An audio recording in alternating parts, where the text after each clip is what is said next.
Bonjour, vous êtes nombreux à nous suivre à travers le monde et sur notre chaîne YouTube. Bienvenue si vous nous rejoignez. Aujourd'hui, sur la chaise, le ministre de l'Enseignement supérieur a posé la première pierre pour la construction d'une université dans la partie de l'enclave du Lac-Édouard. Les organisations environnementales montent au créneau. Ont-elles fait connaissance du projet? Est-ce que cette école de pêche n'est-elle pas importante dans cette entité pour améliorer la pêche dans la contrée? Pour en parler, nous recevons Maître Olivier Ndolé, avocat vert et acteur de la société civile, chercheur pro-environnement et gestion des régimes fonciers et secrétaire exécutif de l'ACDH. Maître Olivier Ndolé, nous disons bonjour et bienvenue. Merci beaucoup pour l'invitation et aussi je vous encourage pour ces débats, les débats qui devra donc ouvrir une porte pour faciliter les gens à accéder à l'information parce que c'est un impératif, c'est parmi les obligations des médias pour faire accéder les gens à la vérité mais aussi à la vraie information. C'est avec tout intérêt que vous avez suivi la pose de la première pierre. Nous sommes à Kavinyonge. Vous personnellement, comme protecteur de l'environnement, parce qu'il y a d'autres organisations environnementales qui se sont levées pour dire que le ministre de l'Enseignement supérieur universitaire a violé, n'est-ce pas, certains sites environnementaux. Pour vous? Bon, je pense que ce ne sont pas les organisations. Les organisations n'ont fait que rappeler la loi sur la conservation de la nature. Et je pense aussi peut-être quelque chose qu'il faut préciser et situer pour restituer la vérité par rapport au public, parce que c'est de ça, pour cela que vous nous avez invités et pour cela que les médias sont là. C'est que le projet en soi n'est pas combattu. Contrairement à ce que le ministre, son Excellence, a prétendu dire dans son discours, si vous voulez, de la pose de la première pierre, le projet n'a jamais et ne sera jamais combattu. Mais peut-être c'est la procédure, mais aussi les lieux sur lesquels on voudrait installer ces projets qui suscitent des agitations, non seulement au milieu, si vous voulez, des acteurs de l'environnement, mais aussi, pourquoi pas, au niveau pourquoi pas, on ne veut pas citer les agitations qui sont au niveau des sphères politiques, parce qu'on a vu des correspondances montées de toutes pièces au niveau, par exemple, du ministre de la Pêche, élevage au niveau national, qui a écrit une correspondance selon laquelle ils sont en train de se disputer la gestion, mais c'était une correspondance écrite et qui s'appuie sur la démarche du ministre de l'Enseignement supérieur et universitaire. Il y a aussi la déclaration du ministre, si vous voulez, du tourisme, qui a soutenu le projet sans faire référence ni au cadre légal, moins encore au programme du gouvernement qui les installe. Donc voilà, c'est toutes ces agitations, je crois, qui sont dans le secteur, si vous voulez, politique, au niveau même des pêcheurs, au niveau communautaire, même au niveau de la société civile, et qui, s'il faut rappeler par rapport aux faits, et qui préjuge même les contextes dans lesquels nous sommes, parce que nous sommes dans un contexte préélectoral. Donc les débats électoraux par rapport à la CENI s'invite toujours au Nord Kivu avec les débats par rapport à la question du parc national de Virunga. Donc c'est de cette manière-là peut-être qu'il faut situer la question. Et si il faut barrer la route à tout ce que nous voyons comme flou, parce que lors de la pose de la première pierre, nous avons vu le ministre s'attaquer indirectement aux organisations environnementales pour dire est-ce qu'ils connaissent mieux Kavinyonge que moi? Est-ce que l'endroit était idéal pour ériger cette université? Oh, bien évidemment, pour peut-être répondre à cette question, il faut que nous puissions rentrer dans la loi sur la conservation de la nature. Que dit cette loi? La loi, si vous allez au niveau de l'article 25, je n'ai pas vraiment l'intégralité in extenso de ce que dit la loi, mais la pensée par rapport à cette disposition, il est interdit toute, si vous voulez, toute activité qui ne cadre pas, qui n'est pas compatible avec avec les activités de la conservation. Et il est aussi interdit, la même loi interdit toute activité qui devra modifier l'écosystème de l'aire protégée. Et la loi continue que tout acte ou titre délivré dans une aire protégée est réputé nul. C'est la même disposition. Mais ça, quand vous allez au niveau de la disposition, l'article 21 de la même loi, 21, mais il est dit clairement que pour qu'un tel projet, lequel projet qui peut être réputé n'est pas cadré avec les objectifs de la conservation ou les activités de la conservation, soit érigé dans une aire protégée, il faut que ces projets-là soient situés dans les plans de gestion de cette aire protégée-là. Je prends le cas par exemple pour les logements. Il y a par exemple des loges dans les aires protégées. Si vous arrivez vers Kaouzi Biega, on peut y construire des bureaux et autres. Mais si ces logements-là ne pourraient pas entrer, n'entrent pas dans les objectifs de la conservation, ces plans-là, ces projets-là de logement doivent entrer dans les plans de gestion. Et dans les cas d'espèces,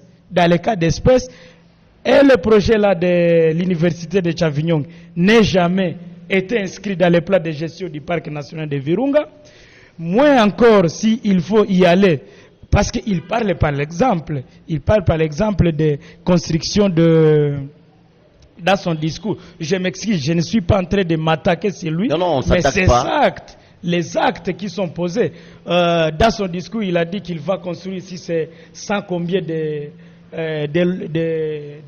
salles. Mais si vous prenez ce projet-là, construire autant de salles, hommes et autres, ça va modifier l'écosystème automatiquement. Parce que si vous prenez même les travaux, il a eu à commencer par exemple à amener les matériels avant qu'il ne puisse même, si vous voulez, exhiber l'arrêté qu'il crée. Parce qu'il a créé l'université pendant que lui-même d'abord, dans ses discours, les discours qu'il a eu à prononcer lors des États généraux à Lubumbashi. Il a été en contradiction avec il a été en contradiction des États généraux. Des États généraux, parce que lui-même et même les chefs d'établissement ont dit qu'il faut supprimer les institutions et les universités non viables. Mais quand vous prenez même ce que lui appelle village de pêche ou l'enclave de Tchavignong, il y a combien de personnes là-bas?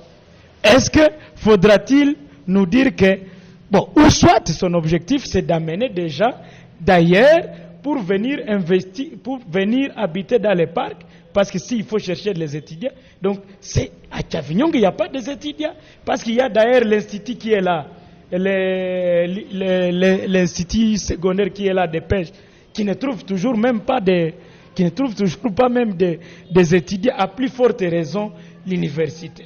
Et donc moi, c'est pour vous détruire l'écosystème pour rien. Exactement, pour rien. Et bon, ça peut ne pas être pour rien. Parce que quand vous dites que l'école secondaire ne trouve pas d'élèves, oui, à plus forte raison l'université alors. Je pense qu'il faut peut-être y aller. Il faut Tchavignong, il y a quelle densité? Et même si réellement les projets là, c'est au bénéfice de la population.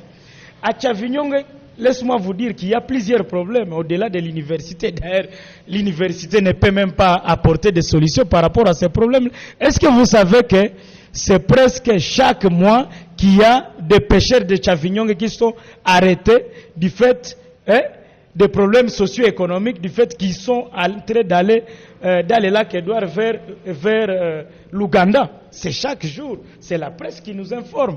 C'est le gouvernement provincial qui informe qu'il y a des pêcheurs, par exemple, de Tchavignong qui ont été arrêtés et ils sont en détention en Ouganda. Tout ça, c'est quel problème? Est-ce que c'est du fait qu'ils n'ont pas une université là-bas? Non, c'est parce qu'il y a un problème économique, un problème social qui est là. Et les gens, le fait que la réglementation des pêches n'est pas respectée, de notre côté, les maïs ont détruit l'écosystème, ils pêchent même dans les bains.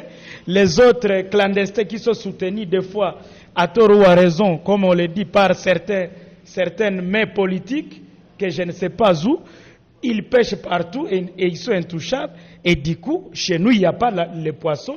Et maintenant, pour gagner la vie, les pêcheurs sont obligés d'aller pêcher vers, si vous voulez, vers du côté ougandais. Et quand ils sont appréhendés, c'est encore l'économie de ces paysans-là qui est effondrée. Mais si vous avez bien suivi encore le ministre, revenons toujours sur le discours du ministre à Kavinyonge. Ouais. Il dit qu'on voulait amener sur la table les autorités de l'Institut congolais pour la conservation de la nature, qui n'ont pas su démontrer que Kavinyonge n'est pas partie intégrante du parc national de Virunga. Bon, moi je pense que ça c'est un discours politique. Comme vous le savez, nous sommes dans une période préélectorale. Et Nzangi lui-même qui est né là-bas, c'est parce que c'est pour cette raison qu'il force à tout prix démontrer qu'il veut construire une université. Faudra-t-il aussi pour l'avenir, faudra-t-il qu'on puisse savoir si réellement cette université sera construite? Est-ce que si réellement on a besoin, parce que c'est toujours dans la partie de Beni, personne ne peut interdire qu'un ministre chez lui, parce qu'il est devenu ministre, il puisse avoir des projets, des initiatives. Nous encourageons, nous saluons mais ces pas initiatives-là. Mais pas en violation des lois de la République, parce que c'est un ministre de la République. Il est censé d'abord connaître les lois de la République, et il doit respecter et il doit faire respecter. Ce n'est pas du fait qu'il a eu, par exemple, une réunion avec les gens de la conservation de la nature et les gouverneurs. Ce n'est pas du fait qu'il a amené, par exemple, j'ai vu dans son discours citer, par exemple, la définition de l'enclave selon le dictionnaire. Ce n'est pas la définition. Mais il a dit qu'il a écrit des livres sur Kavinyonge. Bon, est-ce que ces livres que vous n'avez pas écrit? Est-ce que ces livres sont opposables à une loi? Est-ce que les livres écrits par lui en connaissance des causes pour des besoins politiques, est-ce qu'ils sont à opposer par rapport à la loi sur la conservation?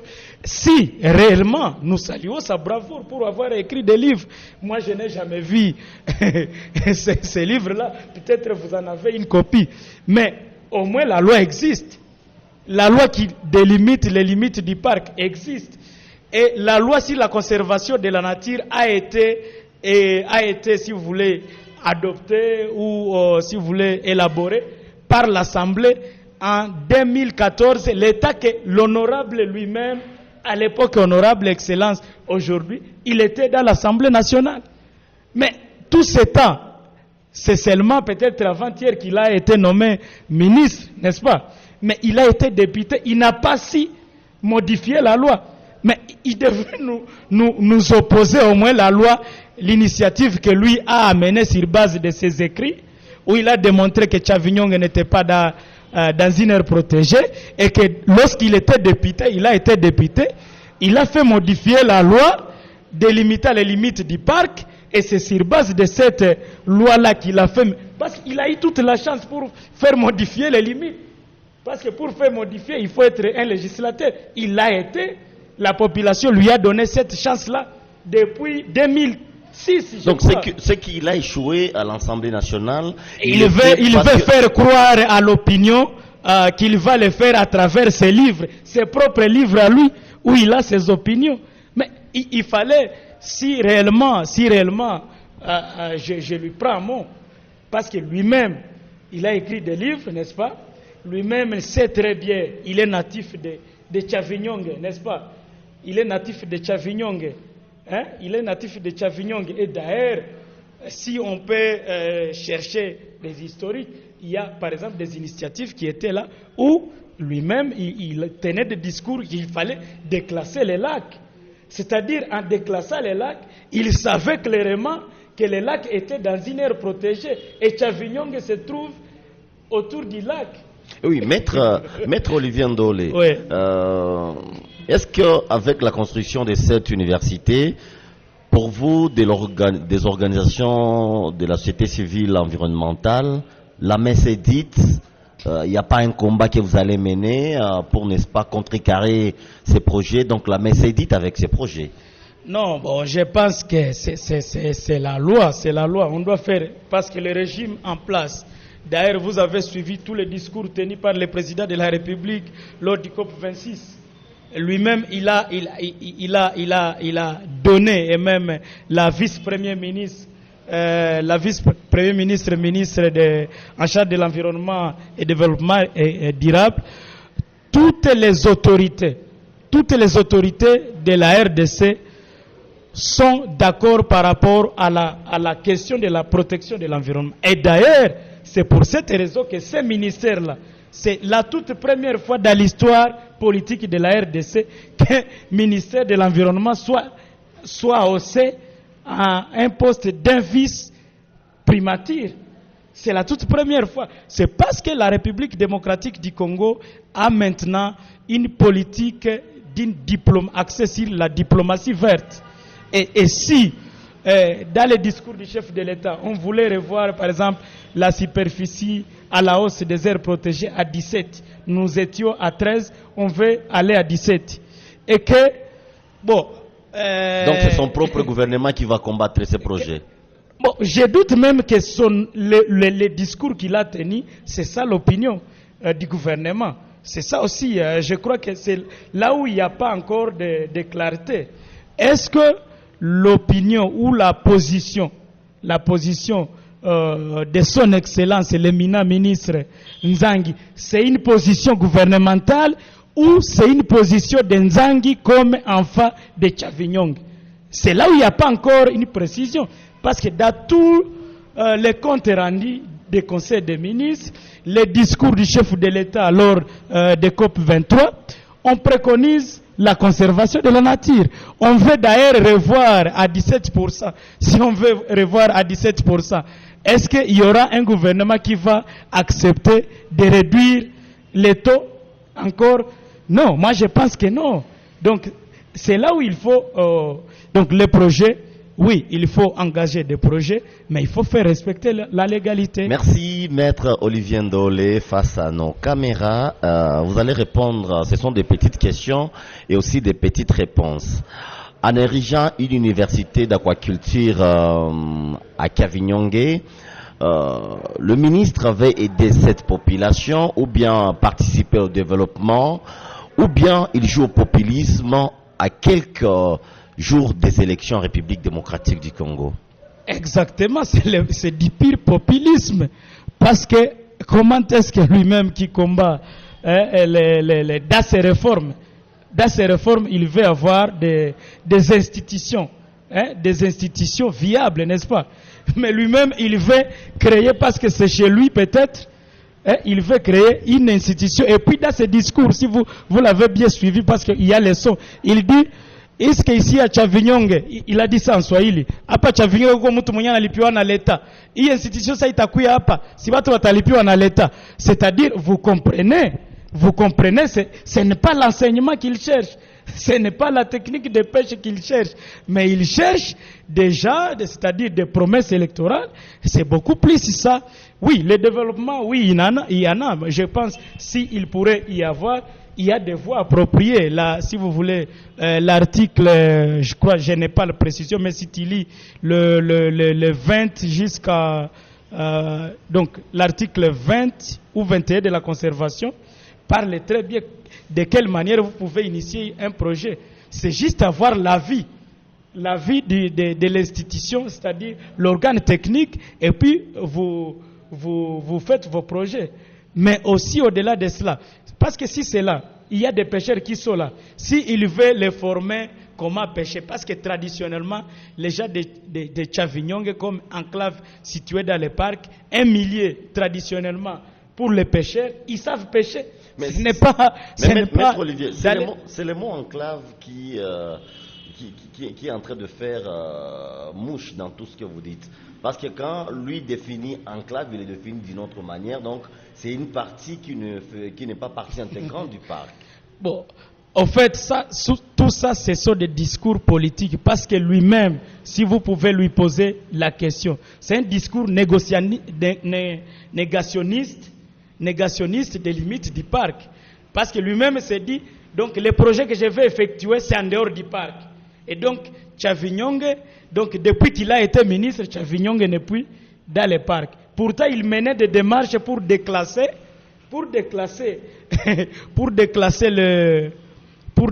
si vous voulez, les lacs, parce que pour lui, il estimait que toutes ces enclaves devraient être des circonscriptions électorales. Beaucoup plus derrière ça, il y a beaucoup plus de motivation, plus politique. Parce qu'on peut même les former à travers, par exemple,